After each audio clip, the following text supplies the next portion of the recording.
కథాభిమానులందరికీ స్వాగతం అండి. ఇప్పుడు నేను చెప్పబోయే కథ పేదరాశి పెద్దమ్మ కథలో ఒక కథ.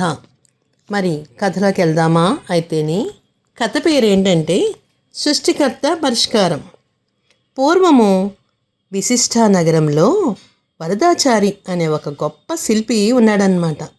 చాలా మంచివాడు, ధార్మికుడు, దైవమైన మతమైన ప్రజాక్షేమం కోసమే కానీ వినాశనానికి కాదు అని నమ్మేవాడు. భగవంతుడు ఉన్నాడంటే ఆయన మీద ఎంతో నమ్మకం పెట్టుకునేవాడు. ఒకరోజు ఆయన దగ్గరికి పడమట వైపు ఉన్న పనిగిరి అనే గ్రామం నుండి పెద్దలు వచ్చారు. మా గ్రామంలో కొత్తగా దేవాలయం కట్టాం. గుడిలో దేవుని విగ్రహము మీ చేతులతో మీరే చెక్కాలి అని అడిగారు వాళ్ళు. అందుకు ఒప్పుకున్నాడు. కొంత డబ్బులు కూడా వాళ్ళు ఇచ్చి వారం రోజుల్లోగా మా ఊరొచ్చి అక్కడ విగ్రహం తయారు చేయండి అని చెప్తే అలాగే చేస్తాను అని చెప్పగా వాళ్ళ అడ్రస్ అది ఇచ్చేసారనమాట. ఇస్తే అది తీసుకున్నాడు ఆయన. 4వ నాడు తన శిష్యుల్ని తీసుకుని వెంట పెట్టుకుని అక్కడికి కావలసిన సరుకుల్ని సరంజామానంతా కూడా మూట కట్టుకుని కాలినడకలతో పనిగిరి బయలుదేరారు. అయితే మరి వీళ్ళందరూ కూడా నడిచే వెళ్ళాలి కదా. మరి 3 రోజులు నడిచి ముక్తేశ్వరం అనే గ్రామానికి వాళ్ళు చేరారు. పక్కనున్న నదిలో స్నానం చేసి అన్నం వండుకుని తిన్నారు. ఇప్పుడు ఎక్కడికన్నా వెళ్ళేటప్పుడు ఏం చేసేవారు పాపం, తినడానికి కూడా వండుకుని ఎక్కడెక్కడ కాసిన పొలాలు అవి ఏరుకుని ఒక పొయ్యి తయారు చేసుకుని అక్కడే కాస్త బియ్యం గింజలు తెచ్చుకుని అన్నం వండుకుని తినేవారు అనమాట. ఏటి ఒడ్డున ఇసుకలో కూర్చుని మాట్లాడుకుంటున్నారు. అప్పుడు ఒడ్డునున్న ఒక రాయి వరదాచారి గారికి బాగా ఆకర్షించింది. ఏంటంటే చాలా అందంగా ఉంది రాయ. జనం కాలు మోపి వెళ్తున్న ఆ రాయిని వెంటనే తన శిష్యులతో ఏం చేశారంటే ఒడ్డుకి రప్పించేశాడు. తీసుకొచ్చేసాడు ఆ రాయిని. శుభ్రంగా నీళ్ళతో శుభ్రంగా కడిగేశాడు. నున్నటి చక్కటి గుండ్రంగా ఉంది శిల. దాని ఆకృతి చూస్తే మన వరదాచారి వారికి ఒక శిల్పం చెక్కితే బాగుంటుందేమో, శిల్పానికి అనువుగా ఉంటుందేమో అనుకుని వెంటనే ఏం చేశారంటే తన చేతిలో ఒక ఉలి ఉంది. ఆ ఉలిని పట్టుకుని శిష్యుల సాయంతో 2 రోజుల్లో చక్కటి దేవుని విగ్రహాన్ని తయారు చేశాడు. దాని పక్కన ఒక మర్రి చెట్టు కింద ఉంచేశాడు తయారు చేసేసి.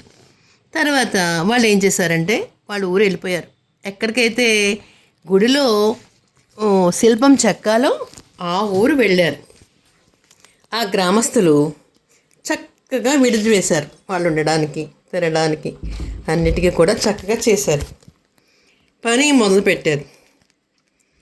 వాళ్ళు ఎంత బాగా చెక్కారంటే చాలా బాగా చేశారు. చుట్టుపక్కల గ్రామస్తులు అందరూ కూడా వాళ్ళ గ్రామాల్లోకి వెళ్ళి వాళ్ళ ఊళ్ళలో దేవతల విగ్రహాలు చెక్కడానికి ఒప్పించుకుని చాలామంది వచ్చారు. చుట్టుపక్కల వాళ్ళు కూడా చక్కగా వాళ్ళందరూ కూడా అంటే ఏదైనా ఒక వస్తువు మనకు కావాలనుకో వాళ్ళ దగ్గర రావాలి కదా. మరి ఆ వరదాచారి దగ్గరికి వచ్చి నాకు కూడా మా ఊళ్ళో కూడా విగ్రహాలు తయారు చేయండి అని చెప్పి 10-15 మంది వచ్చి చెప్పేసి వెళ్ళిపోయారు. ఇలాగా 3 ఏళ్ల పాటు ఇంటికి వెళ్ళకుండా విగ్రహాలు చెక్కడానికే ఒప్పేసుకున్నారు వరదాచారి గారు. ఇలా గ్రామస్తులు ఇచ్చిన డబ్బునంతని మూట కట్టుకున్నాడు. 3 సంవత్సరాలంటే మాటలా. ఇంటికాంచి బయలుదేరి వచ్చి 3 సంవత్సరాలని చక్కగా శిల్పాలన్నీ చెక్కేసేసి చక్కగా డబ్బులన్నీ డబ్బులు వస్తాయి కదా, ఆ డబ్బులన్నీ మూట కట్టుకుని సరే ఇప్పుడైనా ఇంటికి వెళ్దాం, పాపం ఎలా ఉన్నారో ఏంటో పెళ్ళాం పిల్లలు అని అనుకుంటూ బయలుదేరారు. 4వ రోజు కల్లా ముక్తేశ్వరము పొలిమేరల్లోకి అడుగు పెట్టేశారు. అప్పటికే ఊరంతా ఏమైందంటే తగలడిపోతుంది. ఊరంతా కూడా ఆడ మగ పిల్లల్ని సంకరేసుకుని పొలాల మీద నుండి పరిగెడుతున్నారు. ఆశ్చర్యంతో ఆగిపోయిన వరదాచారి గారు ఏమిటి ఇలా అవుతుందేంటి అని అక్కడ వెళ్తున్న నాకు ముసలతన్ని పిలిచి ఏమిటి ఇలా జరిగింది, ఇలా ఏమిటి, ఎందుకు ఇలా కాలిపోతున్నాయి ఇక్కడంతా కూడా అని అడిగాడనమాట. అడిగేసరికి 3 ఏళ్ల క్రితం ఒక అతను వచ్చాడు మా ఊరికి, వాడే చిచ్చుపెట్టిపోయాడు అన్నారు. అదేమిటి, ఎవరతను, ఏం చేశాడేమిటి, నాకు వివరంగా చెప్పండి అన్నాడు చారిగారు. అందరూ తొక్కుతున్న రాయిని తీసి దేవుణ్ణి చేశాడు. వెంట తీసుకెళ్ళిపోకుండా ఆ ఏటు ఒడ్డునున్న మర్రి చెట్టు దగ్గర పెట్టేశాడు. అప్పటి నుంచి వచ్చే పోయే జనము మొక్కులు మొక్కుకొని వాళ్ళు అనుకున్నవన్నీ జరుగుతున్నాయి. స్వామి మహిమ గలవాడని అందరూ ప్రచారం చేశారు. అలా ప్రచారం చేయడంలో దూర ప్రాంతాల నుంచి చాలామంది ప్రజలు వచ్చేవాళ్ళు. అక్కడుండే వాళ్ళకి ఆదాయం బాగా పెరిగింది. వేల కొద్ది డబ్బులు వచ్చేసాయి. విగ్రహం చుట్టూ ఒక అతను ఏం చేశాడంటే, కనికిరెడ్డి అనే అతను గుడి కట్టించాడు. ఇంకా యాత్రికుల సంఖ్య పెరగడంతోనే ఆదాయం ఇంకా పెరిగిపోయింది. ఆ గుడి ఉన్న స్థలం మా చేలోదే కనుక గుడి మాకే చెందుతుందని కన్నయ్య చౌదరి ఈ కనిరెడ్డి దెబ్బలాడుకోవడం మొదలుపెట్టారు. గుడి కట్టి అభివృద్ధి చేసింది మేమే గనక గుడి ఆదాయం మాకే చెందాలని కనిరెడ్డి తగాదాకు దిగారు. అంటే ఒక చౌదరి గారికి ఒక రెడ్డి గారికి గొడవ మొదలైందనమాట. అయితే అప్పుడు ఏమైందంటే వాళ్ళిద్దరూ కూడా గొడవలు పెట్టేసుకున్నారు. ఊరంతా బుగ్గి చేసేలాగా అలాంటి పరిస్థితి వచ్చిందనమాట. గుడి తప్ప ఊళ్ళంతా వలకాలైపోయింది. వాడెవడో దారిని పోయేవాడు ఊరుకోకుండా విగ్రహాన్ని పెట్టి మా ఊరిని శ్మశానం కింద తయారు చేసేసాడు. చూసారా మరి, అందుకే మాకు ఇలా జరుగుతుందని వాళ్ళు చెప్పారనమాట. వరదాచారి ఒక్కసారిగా ఆశ్చర్యపోయాడు. ఏమిటిది, ఇలా జరిగిందేంటి? దైవం వల్ల ప్రజల్లో ధర్మం చింతన పెరగాలి, కానీ శాంతి సహజీవనంతో జీవిస్తుంటే వీళ్ళు స్వార్థం కోసము ఊరంతా బుగ్గిపాలు చేసేసారే. నా వల్ల కదా, విగ్రహం నేనే కదా తయారు చేశాను, నేను ఏం చేయాలి? ఈ సమస్య పరిష్కారం నేను ఎలా చేయాలి ఏమిటి అని ఆలోచించుకున్నాడు. నేనే చెయ్యాలి ఇదేదో, పదండి అని గ్రామంలోకి బయలుదేరాడు. ఊళ్ళో ఇళ్ళు ఇంకా తగలబడిపోతూనే ఉన్నాయి. ఊరు వెలుపల అమాయకంగా ఏమీ తెలియనట్టు గుడి ఉంది. చుట్టుపక్కల దుకాణాల్లో చాలా బాగా అభివృద్ధి అయింది. చుట్టూ కూడా మంచి మంచి షాపులు అన్నీ ఉన్నాయి. గుడికి గడి పెట్టేసి ఉంది. దానికి 2 తాళం కప్పులు వేసేసి ఉన్నాయి. నేను ఈ విగ్రహం చెక్కినప్పుడు చిన్న పొరపాటు వచ్చింది చెప్పాడనమాట చారి. నేనే మీ ఊరు ఇలా తగలబడిపోవడానికి ఇలా చేయడానికి నేనే కారణం, నేనే ఆ శిల్పిని అని చెప్పాడు. అప్పుడు నేను చేసినప్పుడు ఏమైందంటే ఒక చిన్న పొరపాటు వచ్చింది. ఆ పొరపాటు వల్ల నేను సరిచేస్తాను, మీరు ఇక్కడే ఉండండి అని ఉలిని సుత్తిని తీసుకుని గుడి దగ్గరికి వెళ్ళాడు. గుడి లోపలికి వెళ్ళాడు. సుత్తితో తాళం పగలగొట్టేసి గుడిలోకి ప్రవేశించేశాడు. అలంకారంతో ఉన్న దేవుడి విగ్రహం మీద ఉలిని మోపి సుత్తితో ఒక దెబ్బ కొట్టాడు.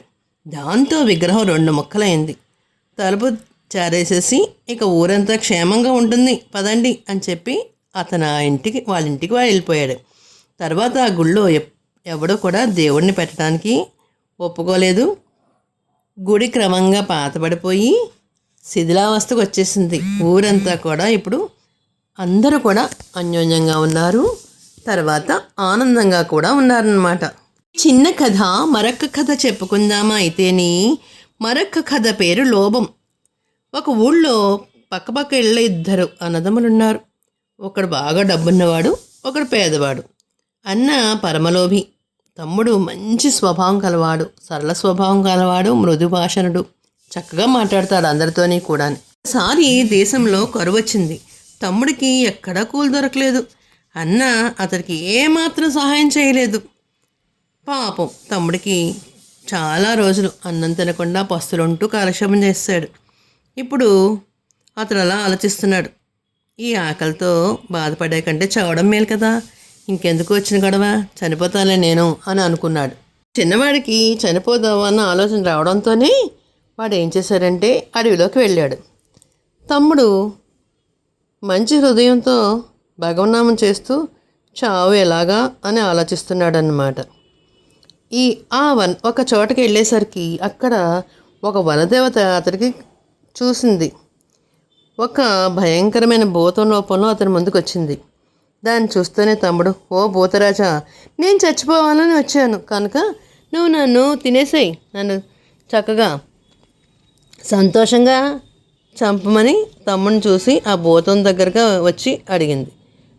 నన్ను చూసి నువ్వెందుకు భయపడటం లేదు అని అడిగింది ఆ వనదేవత. తమ్ముడు అంటున్నాడు, విషయమంతా చెప్పాడు. నువ్వు నన్ను ఇప్పుడు వెంటనే తినేయి అన్నాడు.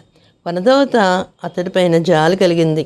వెంటనే అతనికి బంగారు కాసులిచ్చి తమ్ముడిని తిరిగి ఇంటికి వెళ్ళిపోయి సుఖంగా బ్రతుకు, ఈ బంగారు కాసులతోని నీకే లోటు ఉండదు, ప్రశాంతంగా బతుకని చెప్పి పంపించేసింది. అలాగా మళ్ళీ తమ్ముడు ఏం చేశాడు, అన్నగారింటి ఎదురుగుండానే ఉండడం మొదలుపెట్టాడు. వాడికి బంగారు కాసులు వచ్చినాయి కదా, మరి వాడు వాడితో చాలా సుఖంగా హాయిగా జీవితాన్ని గడిపేస్తున్నాడు. అప్పుడు తమ్ముడు అన్నగారు అడిగాడు తమ్ముడిని, ఏమిటి నీకు ఎక్కడి నుంచి వచ్చినాయి డబ్బులు, ఏం చేసావేమిటి అని అడిగాడు. అడిగితే తమ్ముడు చెప్పాడనమాట, అన్నయ్య విషయం వాడికి తెలుసు కదా, కానీ తమ్ముడు ఎప్పుడు నిజమే చెప్తాడు. ఏం చెప్పాడంటే, నేను ఇలా అడవిలోకి వెళ్తే నాకు వనదేవత ప్రత్యక్షమైంది, నన్ను తినేయమంటే కూడా ఆవిడ తినకుండా నాకు కొన్ని కాసులు ఇచ్చి హాయిగా జీవితాన్ని గడుపు అని చెప్పింది అని విషయం అంతా చెప్పాడు. చెప్పేసరికి అన్నగారు కూడా ఏం చేశాడు, వాడికి కూడా కొంచెము తమ్ముడికి డబ్బులు వచ్చినాయంటే అన్నగారు ఊరుకుంటాడే ఏంటి, అన్నగారు కూడా భగవన్నామ స్మరణ చేసుకుంటూ అర్ధరాత్రి వేళ అడవికి వెళ్ళాడు. అతడు కూడా భగవన్నామ స్మరాన్ని ప్రార్థిస్తున్నాడు. అక్కడికి ఒక భూతం వచ్చింది. దాన్ని చూడగానే అన్న ప్రాణభయంతో పరుగులు పెట్టడం మొదలుపెట్టాడు. భూతం వెంబడించి, నీ వంటి లోబికి ఖచ్చితంగా నేను తినేయాలి, కానీ ఏదో వంకతో నిన్ను భగవన్నామస్మరణ చేసావు కనుక నిన్ను చంపకుండా చిన్న దెబ్బలతోనే నేను శిక్షిస్తాను అని అంటూ తన పంజాతోని అన్నకి దెబ్బ కొట్టింది. పులి పంజా కంటే బలంగా ఉంది. భూతము పంజా వల్ల వాడికి ఒక కన్ను ఒక చెవి పచ్చడైపోయింది.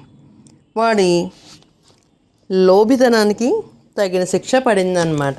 చూసారా మరి పిల్లలు, ఇప్పుడు కూడా మన పెద్దవాళ్ళు పిల్లలకి చిన్నవాళ్ళకి సహాయం చేయాలి, అవసరమైతే ఆకలిస్తే అన్నం కూడా పెట్టాలి. అలాంటిది ఏమీ చేయకపోవడం వల్ల పెద్దవాడికి శిక్ష ఎలా అయిందో చూసారా మరి. తమ్ముడు ఎంత బాగుపడ్డాడు, అన్నగారు ఎంత చెడిపోయాడో. 10 మందికి సహాయం చేయడము, మంచిగా ఉండడం అనేది మనం నేర్చుకోవాలి. తెలుగువారి దీపకాంత్కి లైక్ చేసి, షేర్ చేసి, సబ్స్క్రైబ్ చేసి, కామెంట్ రూపంలో పెట్టండి మరి.